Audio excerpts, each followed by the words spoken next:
파킨슨병에는 지금부터 설명하는 이런 것들도 운동이 됩니다.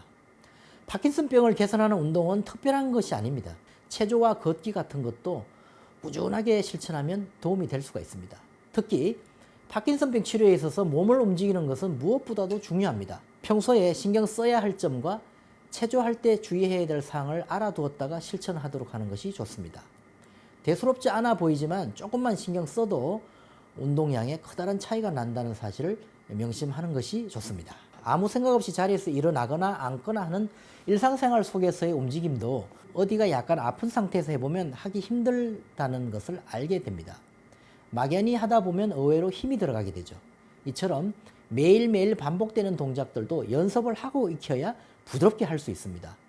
그래서 이런 모든 행동들도 다 운동으로 볼 수 있습니다. 예를 들어서 거울을 보고 얼굴 펴기와 같은 운동도 있습니다. 파킨슨병 환자들은 표정의 변화가 거의 없는 게 문제입니다. 그래서 말 그대로 아침에 일어나서 거울을 보면서 얼굴 근육을 움직여 보는 것이 바로 이 운동입니다. 파킨슨병에 걸리면 얼굴 근육이 무섭게 경직됩니다. 이런 경직을 일상생활에서 풀어주는 연습을 매일 하는 것이 매우 중요합니다. 아침에 거울에 비친 자신의 모습을 보면서 얼굴 근육을 한번 움직여 보는 것이 좋습니다. 힘을 주어도 얼굴 근육이 잘 움직이지 않는다면 손을 이용해서 마사지를 해보는 것도 도움이 됩니다. 얼굴 한쪽에 힘을 빼고 다른 쪽에만 힘을 주거나 윙크를 해보는 것도 도움이 됩니다. 다음으로는 마치 밤새 오그라든 꽃이 활짝 피어나는 것처럼 얼굴을 안쪽으로 쪼그렸다가 입과 눈을 크게 활짝 벌리는 모습을 반복해서 연습해 보는 것도 도움이 됩니다. 그리고 두 번째로는 의자에 앉고 일어나는 것도 도움이 될 수가 있습니다. 정상인도 의자 바닥이 푹 꺼지는 깊숙한 의자에 앉았다 일어나려면 힘든 모습을 보이게 되죠. 의자에 앉을 때는 편할지 몰라도 일어나려면 불편해지는 것입니다. 파킨슨병 환자들은 의자에 앉고 일어나려다가 균형을 못 잡거나 체중을 지탱하지 못하고 다시 주저앉는 경우가 종종 발생합니다. 천천히 앉는 연습을 해보는 것이 좋습니다. 반대로 일어서는 연습도 해보는 것이 역시 도움이 됩니다. 포인트는 언제 힘을 주어야 할지를 아는 것입니다. 만약에 동작 하나하나에 힘을 계속 쏟아붓다 보면 힘이 너무 들어가기 때문에 동작이 흐트러질 수도 있고 또 의자에 앉고 일어서는 일에 기운을 다 빼버리고 말게 될 수가 있습니다. 의자에 앉거나 일어나거나 침대에서 일어날 때는 한번 힘을 주어 그 기세와 반동을 이용해서 자연스럽게 일어나는 것이 중요합니다. 그리고 지금부터는 파킨슨병의 기본 운동인 걷기에 대해서 설명을 드리도록 하겠습니다. 파킨슨병 환자가 할 수 있는 가장 간단하고 중요한 운동은 바로 걷기입니다. 집안에서 움직일 때도 운동하는 기분으로 바른 자세로 걷도록 하고 밖에 나가서도 천천히 하루의 일과라고 생각하고 여유 있게 걷도록 하는 것이 중요합니다. 자신의 몸 동작 하나하나를 의식하고 감사하면서 걷기만 해도 운동 효과는 눈에 띄게 커집니다. 일반인들이 다이어트를 목적으로 해서 빠르게 걷는 것과 달리 파킨슨병 환자들의 걷기는 그야말로 걷는 것 자체가 가장 간단하면서도 지속적으로 할 수 있는 운동입니다. 집안에서 이곳저곳으로 움직일 때나 집 근처를 한 바퀴 도는 가벼운 외출을 할 때 몸 전체를 사용해서 바르게 걸으면 그것이 바로 좋은 운동이 될 수 있습니다. 주의할 점은 등을 곧게 펴고 천천히 자세를 엄미하고 몸 전체가 어떻게 움직이고 있는지 느끼면서 걷는 것입니다. 앞서도 설명했지만 발밑에 걸리는 것이 있으면 넘어질 수 있으므로 집안에 넘어지기 쉬운 물질이나 걸리기 쉬운 전기 코드 등은 평소에 잘 치워두는 것이 좋습니다. 그리고 주변을 산책할 때에도 익숙한 곳으로 걷고 턱이 있거나 공사 중이거나 위험하다고 판단되는 곳은 가지 않도록 하는 것이 중요합니다. 걸을 때는 남의 시선을 의식하지 말고 자신의 자세만 생각하고 안전만 생각하도록 하는 것이 좋죠. 걸을 때는 그야말로 걷는 것 그 자체에만 집중을 하도록 하는 것이 좋습니다. 자세를 곧게 펴고 팔을 크게 휘두르면서 보폭을 크게 해서 걷도록 해야 합니다. 다른 것을 하려고 하지 말고 걷는 것만을 의식해서 집중해서 걷도록 하는 것이 좋습니다. 그리고 무리해서 저기까지 가야 한다고 임의로 지점을 정하지 말고 천천히 걸어도 좋으니까 힘들면 반드시 쉬어서 가는 것이 좋습니다. 걷다가 멈춰서는 것이나 멈췄다가 다시 걷는 것도 파킨슨병 환자에게 있어서 대단히 큰 걷기 연습 중 일부입니다. 자세를 곧게 펴고 배에 힘을 주고 등과 가슴을 활짝 펴준다는 느낌으로 해서 걷도록 하는 것이 좋습니다. 때때로 발을 확인하면서 자신이 신발을 질질 끌면서 걷지는 않는지 보도록 하는 것도 중요합니다. 발을 끌면 운동 효과도 적을 뿐만 아니라 넘어지기도 쉽기 때문이죠. 의도적으로라도 발을 높이 들어서 힘차고 넓게 발을 내디딘다는 느낌으로 힘차고 넓게 발을 내디딘다는 느낌으로 보폭을 조금 넓게 잡아서 걸어보는 것이 좋습니다. 걷다 보면 어쩔 수 없이 속도가 느려져 멈춰서거나 반대로 빠르게 잔걸음으로 걷게 되기도 합니다. 이럴 때를 피하는 방법은 의식적으로 리듬을 맞추어 걷는다는 느낌을 계속 유지하는 것입니다. 이러한 방법들은 몇 가지가 있는데 본인이 하기 편한 방법을 선택하면 됩니다. 먼저 가장 간단한 방법은 스스로 하나, 둘 하는 식으로 소리를 내어서 리듬을 맞추는 것입니다.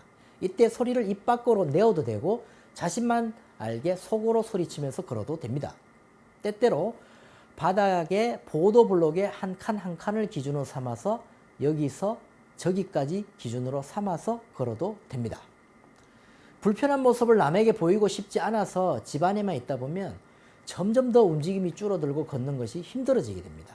밖으로 외출하기 전에 집에서 연습을 해보고 나가는 것도 좋죠. 보기 흉하고 창피하다는 생각에 밖으로 나가지 않으려는 마음만 가지 않으면 됩니다. 사실 떨림이 심해지거나 움직임이 둔해지면 주변 사람들을 신경 쓰지 않을 수 없습니다. 하지만 모든 사람들이 아플 수 있고 누구에게나 있을 수 있는 질환이 파킨슨병이기 때문에 그러한 죄책감을 가질 필요는 전혀 없습니다. 오히려 몸을 움직이면 움직일수록 주변 사람들에게 도움이 된다고 생각을 하는 건 어떨지요. 건강해야 남에게 피해를 주지 않을 것이고 걷는 것은 건강해지기 위한 노력이기 때문입니다. 몸을 움직이는 것은 스스로에 대한 자신감의 표현이죠.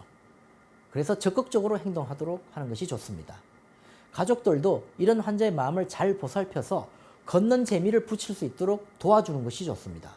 그리고 환자가 제대로 걷고 있는지 자세를 바르게 하고 있는지 때때로 확인하면서 활기차게 걷도록 도와주는 것이 매우 회복에 도움이 됩니다. 그리고 지금부터는 걷기의 3단계에 대해서 설명을 구체적으로 드리도록 하겠습니다. 파킨슨병 환자가 걸을 때에 있어서 시작부터 많은 방법과 자세 교정을 하려고 하거나 세세한 것까지 신경을 쓰면 걷는 즐거움은 사라지고 고통만 수반되게 됩니다. 그래서 간단한 확인 절차 같은 3단계 방법만을 주의하면서 가벼운 마음으로 상쾌하게 걷는 것이 좋습니다. 먼저 첫 번째 단계는 자세를 바르게 하는 것입니다. 파킨슨병 환자는 몸을 굽히고 펴는 근육이 뻣뻣해져서 자세가 자기도 모르게 구부정해집니다. 구부정한 자세에서는 힘차고 바르게 걷는 것이 힘들어지죠. 그래서 심호흡을 하듯이 가슴을 펴고 몸 앞면의 근육을 쫙 펴주도록 합니다. 만약 똑바로 섰는지 어떤지를 알고 싶다면 벽에 가서 붙어서 똑바로 서보도록 하는 것이 좋습니다. 엉덩이, 등, 어깨, 뒤통수 순서로 벽에 모두 닿는다면 등 근육이 펴진 것입니다. 그리고 두 번째 단계는 2단계는 걷는 것입니다. 걸을 때는 발만 사용하는 것이 아니라 상반신을 활용해서 움직이도록 하고 몸 전체를 움직여 걷는 감각을 익히도록 하는 것이 좋습니다. 먼저 발 뒤꿈치부터 땅에 대고 그 다음에는 발 전체로 지면을 잡아 당기듯이 걸은 다음에 발끝으로 땅을 차는 것이 좋습니다. 그러면 자연스럽게 신발을 질질 끌지 않고 걸을 수 있게 됩니다. 허벅지는 높이 올리고 팔은 크게 휘두른다는 걸음으로 마음속으로 하나, 둘 소리를 내며 박자를 맞추면서 걷는 것이 좋습니다. 그리고 마지막 3단계는 자신감을 갖고 걷는 것입니다. 방 안에서만 언제까지 걸을 수는 없습니다. 결국 걷는 연습을 하는 것은 밖에 나가서 돌아다니기 위해서죠. 방 안에서 걸을 때는 괜찮았는데 밖에 나가서 몸의 움직임이 둔해졌다고 느낀다면 다른 사람의 시선을 신경 쓰는 이유가 제일 클 것입니다. 하지만 밖에 있는 누구도 그렇게 자주 오랫동안 관심을 두고 내가 생각하는 것만큼 나를 쳐다보지는 않습니다. 그래서 긍정적으로 자연스럽게 주변의 시선을 의식하지 말고 걷도록 하는 것이 좋습니다. 파킨슨병 환자가 걷다가 갑자기 멈춰버린 경우가 있습니다. 이럴 경우에는 어떻게 해야 되는가에 대한 질문이 많은데요. 파킨슨병 환자에게 걷는 행위와 관련해서 가장 많이 발생하는 문제가 바로 걷다가 갑자기 발이 멈춰져서 앞으로 더 이상 나아가지 못하는 상황이 발생하는 경우입니다. 넓은 곳에서는 문제없이 잘 걷다가 좁은 통로와 같은 압박감을 느끼는 공간에 와서 발이 움직여지지 않고 멈추는 경우가 종종 있습니다. 이럴 때는 억지로 몸을 움직이지 말고 한쪽 발을 반 걸음 뒤로 갔다가 그대로 앞으로 내밀면서 그 힘으로 자연스럽게 발을 내디디면서 앞으로 가면 됩니다. 만약 이 방법도 어렵다면 제자리 걸음을 계속해 보다가 발이 조금 풀리는 기분이 들면 가볍게 앞으로 내디디면 됩니다. 마지막으로는 앞으로 내딛고 가는 것에 대한 강박관념이 있다면 옆으로 마치 개걸음을 하듯이 개걸음을 해서 계속 가다가 몸이 풀리면 자연스럽게 앞으로 걸어가는 방법도 있습니다. 어떤 방법이든 이런 상황에서 벗어나기 위해서 중요한 것은 바로 초조한 마음을 가지지 말고 크게 심호흡을 하면서 마음을 느긋하게 먹도록 하는 것입니다. 그런 다음에 천천히 상황을 해결하기 위한 위의 방법들 중에 하나를 시도해 보는 것이 좋습니다. 그리고 이런 것들은 다른 사람에게 피해를 주는 것도 아니기 때문에 주변 사람들에게 너무 미안해할 필요도 없습니다.